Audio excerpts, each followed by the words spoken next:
नमस्कार भक्तों, श्री स्वामी समर्थ। स्वागत है आप सभी का ग्रीष्मा हिंदी पर।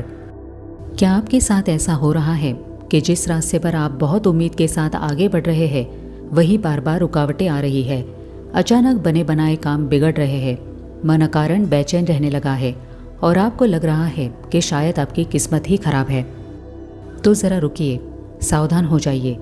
ये बदकिस्मती नहीं है, ये ब्रह्मांड का आपके लिए एक अलर्ट है। आज की वीडियो में यही समझेंगे कि जब हम गलत रास्ते पे होते हैं तब हमारे इष्ट देवता, हमारे गुरु हमें कौन से संकेत देते हैं।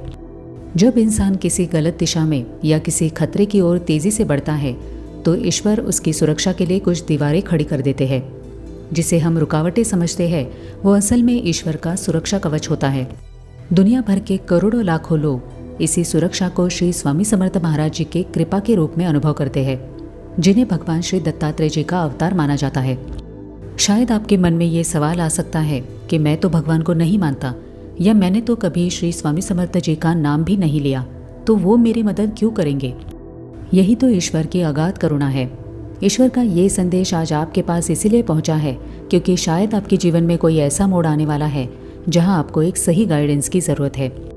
उस डिवाइन पावर को आज किसी भी हाल में आपकी सुरक्षा करनी थी, इसलिए वो स्वामी जी के रूप में आज आपके सामने आए हैं। तो आइए अब समझते हैं कि जब हम गलत रास्ते पे होते हैं तब हमें कौन से संकेत मिलते हैं। पहला संकेत है मन में अकारण बेचैनी पैदा होना। सब कुछ ठीक चल रहा होता है फिर भी दिल घबराता है, नींद ठीक से नहीं आती, मन बार बार कहता है कि कुछ ठीक नहीं है, इसे हल्के में मत लीजिए। कई बार यही बेचैनी ही ईश्वर की पहली चेतावनी होती है। जब बाहर सब सही दिखता है तब भीतर की आवाज़ ही सच बताती है। अगर आप किसी फैसले को लेकर अंदर से परेशान हैं तो ज़रा रुकिए, सोचिए, शायद आपको दिशा बदलने का संकेत दिया जा रहा है। दूसरा संकेत होता है बार बार काम में रुकावटें आना। एक बार रुकावट आना सामान्य है, लेकिन अगर हर कदम पर समस्या खड़ी हो रही है तो ये सिर्फ संयोग नहीं हो सकता। कभी अचानक पैसे रुक जाते हैं, कभी ज़रूरी काम आखिरी समय पर बिगड़ जाता है, कभी कोई व्यक्ति साथ छोड़ देता है। आप सोचते रहते हैं कि मेरी तो किस्मत ही खराब है, लेकिन कई बार ईश्वर आपको उस रास्ते से बचा रहे होते हैं जहां आगे बड़ा नुकसान हो सकता था।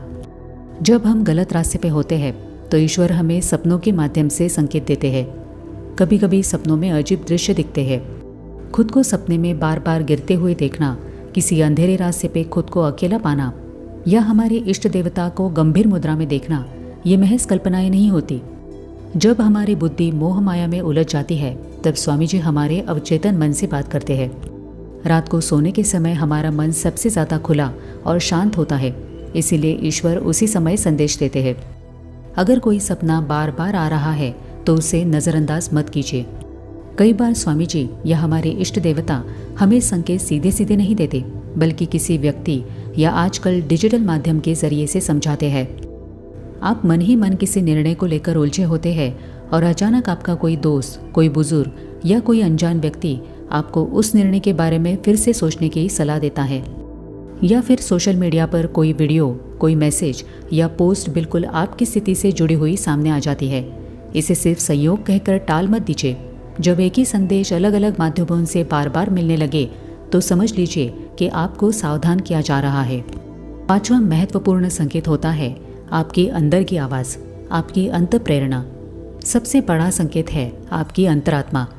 कभी अंदर से साफ आवाज़ आती है कि ये मत करो, लेकिन हम जिद में आकर कर जाते हैं और बाद में पछतावा होता है।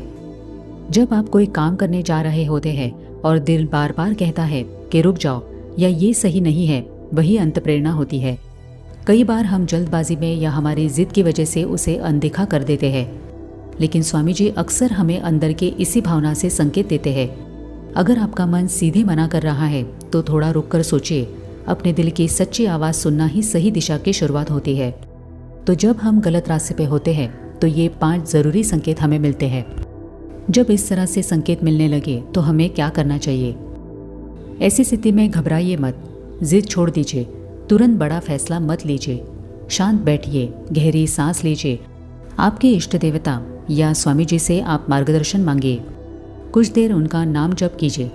नाम जप से मन शांत होता है और सही दिशा साफ दिखने लगती है। जब आपका मन शांत हो जाएगा तभी सही रास्ता समझ में आ जाएगा। कई बार रुकना ही सबसे बड़ी सुरक्षा होती है। ये वीडियो आपने यहाँ तक देखा, इसके लिए आपका बहुत बहुत शुक्रिया। स्क्रॉल करना आसान था, लेकिन आपने रुक के ये वीडियो देखा। एक बार सच्चे मन से स्वामी जी का नाम लेकर देखिए। अगर अंदर से शांति महसूस हो तो मान लीजिए कि ये सिर्फ वीडियो नहीं था, ये एक डिवाइन मैसेज था। तो कैसा लगा आपको आज का ये वीडियो, कमेंट करके ज़रूर बताइए। अगर आपके कोई अनुभव हो तो कमेंट में ज़रूर शेयर करें। मैं मिलती हूँ आपको अगले वीडियो में। तब तक अपना ध्यान रखिए और सदा नाम जप करते रहिए। श्री स्वामी समर्थ।